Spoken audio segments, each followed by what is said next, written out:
अध्याय 8।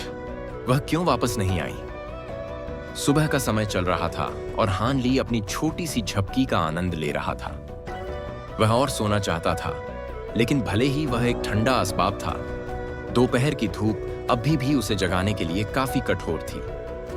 उसने इधर उधर वीडियो देखा और सोचा, मैं अभी तक वापस नहीं आया। क्या कल्टीवेशन का काम पूरा नहीं हुआ? मां देर से हो गई है। वह सूरज की रोशनी से बचने के लिए किताब से अपना चेहरा ढककर खड़ा हो गया और फिर बगल के खुले रास्ते से अपने घर में चला गया।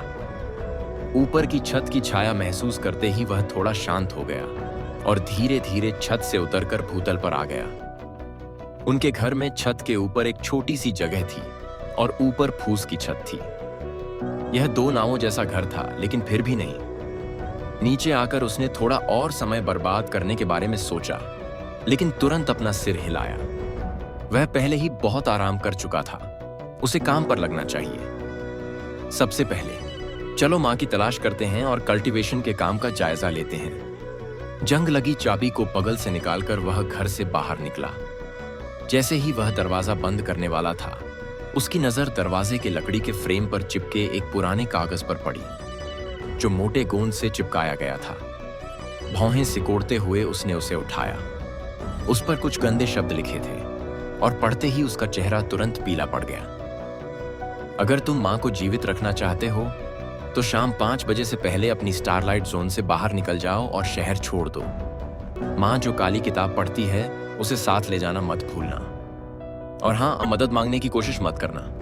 तुम और मैं, हम दोनों नहीं चाहते कि यह मामला बड़ा हो जाए। एक गलत कदम और वह कोमल आत्मा चली जाएगी। और पढ़ो, मेरी तायावा एक शानदार महिला है। देर मत करो, वरना हम। उसकी आत्मा कांप उठी। शब्दों ने उसके दिल में कंपन भर दिया और उसकी सारी मानसिक क्षमताएं जैसे थम गईं। वह वहीं जड़ हो गया, पूरी तरह स्थिर। उसके हाथ डर के मारे बर्फ जैसे ठंडे हो गए। नहीं, कौन? कृपया सुरक्षित रहना मां, प्लीज सुरक्षित रहना। उसने धीरे धीरे बुदबुदाया और बिना कुछ सोचे समझे पीछे मुड़ गया। वे कौन थे? मेरी मां अब कहां है? क्या वे उसके साथ कुछ करेंगे? यह विचार उसके मन में जैसे भारी पत्थर बनकर बैठ गया। उसका दिल तेजी से धड़कने लगा। वह भयभीत हो गया। उसकी गहरी काली आंखें आधी रात के चांद की तरह चमक रही थीं। उसका चेहरा लाल हो गया था और वह बेतहाशा दौड़ने लगा।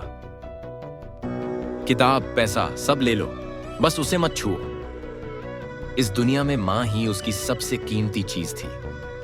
बाकी सब जलकर खाक हो सकता था, सब कुछ मिट सकता था, लेकिन वह नहीं। कुछ भी, लेकिन वह नहीं। हानली अपनी नाव की ओर भागा, हाथ में काली किताब लिए हुए। अगर उसने जरा भी शांत दिमाग से सोचा होता तो उसे एहसास होता कि वह कितना मूर्ख था, शायद। लेकिन मां की जान खतरे में थी। वह शांत और संयमित नहीं रह सकता था। वह कभी ऐसी स्थिति में नहीं था और इस तरह की घटनाओं के बारे में बस कभी कभार लोगों से सुना था। उसके लिए यह सब किसी साधारण वैज्ञानिक प्रयोग जैसा ही था। लेकिन नहीं, उन्हें बस वह किताब चाहिए थी और फिर सब कुछ ठीक हो जाएगा। जरूर,